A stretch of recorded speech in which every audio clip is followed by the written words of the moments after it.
Hello students, आज हम लोग पढ़ेंगे उत्पत्ति के नियम, लॉ ऑफ प्रोडक्शन। तो उत्पादन फलन के नियम हमें यह बताते हैं कि उत्पादन के साधनों की मात्रा का वस्तु के उत्पादन की मात्रा के साथ क्या संबंध है। मतलब उत्पादन के जितने भी साधन हैं, भूमि, श्रम, पूंजी, इन सभी का उत्पादन की मात्रा यानी जो भी उत्पादन किया जा रहा है, कितना उत्पादन किया जा रहा है, इसके साथ क्या संबंध है, ये हमें उत्पत्ति के नियम बताते हैं। ये नियम इस तथ्य की व्याख्या करते हैं कि यदि उत्पत्ति के साधनों में एक साधन स्थिर रहे और अन्य साधनों की मात्रा में वृद्धि की जाए तो 3 प्रकार की संभावनाएं हो सकती हैं। इन नियमों के द्वारा हम ये बताते हैं कि यदि स्थिर कारकों में, स्थिर कारक कौन से होते हैं, भूमि, मशीन, पूंजी, इनमें परिवर्तन ना करके सिर्फ किसी परिवर्तनशील कारक को परिवर्तित किया जाए। परिवर्तनशील कारक यानी श्रम, यानी अगर हमें उत्पादन की मात्रा को बढ़ाना है तो खाली श्रमिकों की संख्या को अगर बढ़ाया जाए तो 3 प्रकार की संभावनाएं बन सकती हैं। इन्हीं 3 संभावनाओं और उनके परिणामों के आधार पर उत्पत्ति के 3 नियम हैं।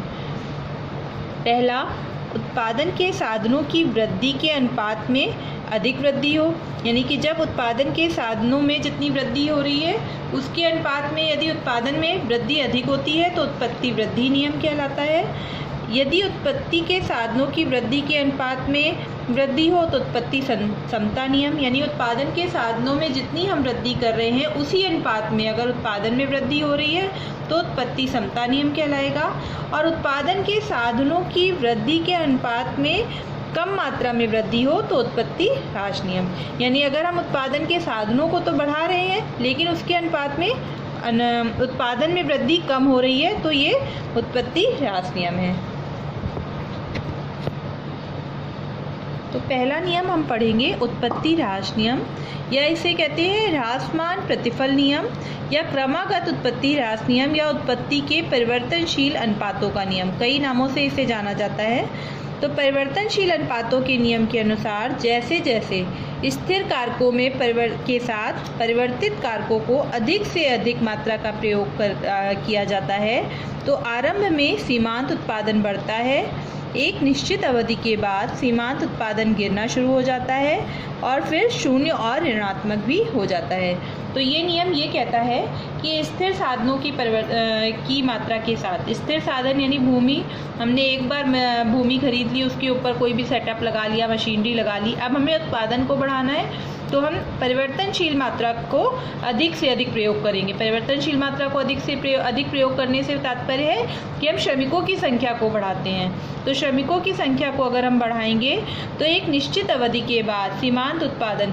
आरंभ में क्या होता है कि हर श्रमिक की 1 इकाई के बढ़ाने पर जो उत्पादन बढ़ेगा वो एक निश्चित अवधि के बाद गिरना शुरू हो जाएगा और एक स्थिति ऐसी आएगी कि जब हम श्रमिकों की संख्या को बढ़ा भी दें तो उत्पादन में कोई भी वृद्धि नहीं होगी, सीमांत उत्पादन शून्य हो जाएगा और उसके बाद सीमांत उत्पादन ऋणात्मक हो जाता है।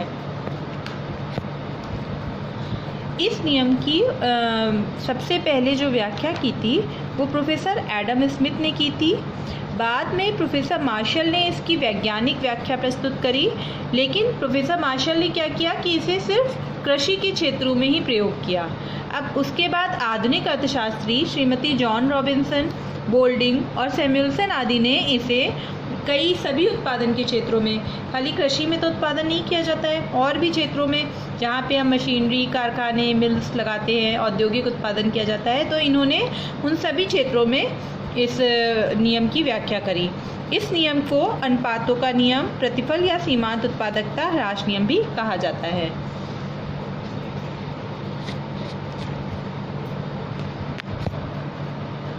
इस नियम को पढ़ने से पहले हम ये जान लें कि कुल उत्पादन, औसत उत्पादन और सीमांत उत्पादन क्या होता है।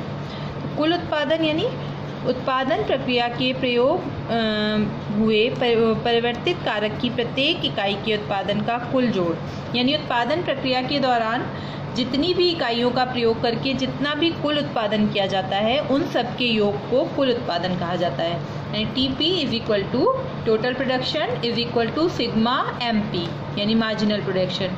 यानी अगर पहली श्रमिक की इकाई का प्रयोग किया गया तो 10 इकाइयों का उत्पादन हुआ, अब अगर 2 श्रमिक हमने बढ़ा दिए तो अब वो 2 श्रमिक कितना उत्पादन कर रहे हैं, तो पहली श्रमिक से 10 हो रहा है, दूसरे श्रमिक से 5 और इकाइयों का, तो 10 5 15। तीसरा श्रमिक हमने लगा दिया तो फिर 3 इकाइयों का होने लगा, तो 15 और 3 18। इस तरह से जितना भी मार्जिनल प्रोडक्शन बढ़ता जा रहा है उन सभी को जोड़ लेते हैं तो हमें टोटल प्रोडक्शन प्राप्त होता है।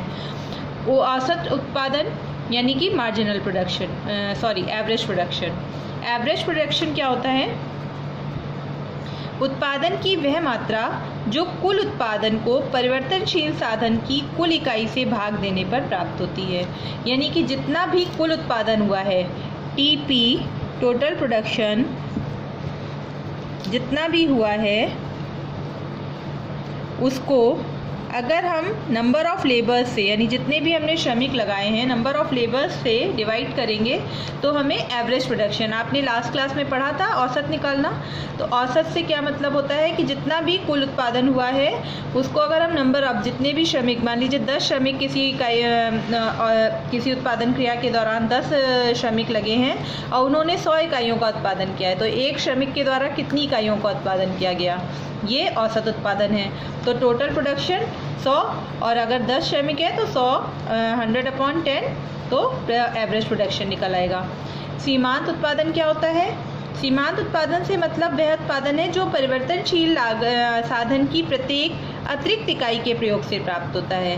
सीमांत उत्पादन वही है कि जैसे पहले श्रमिक अगर 10 इकाइयों का उत्पादन कर रहा है, दूसरा श्रमिक अगर हम लगाते हैं तो उसने 5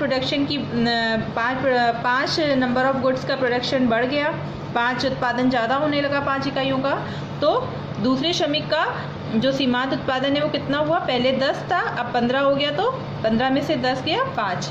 तो एवरेज सीमांत production is equal to marginal production is equal to total production number minus total production -1, यानी कि प्रत्येक एक इकाई को टोटल प्रोडक्शन की पिछली इकाई को हम माइनस करते जाएंगे तो सीमांत उत्पादन प्राप्त होगा।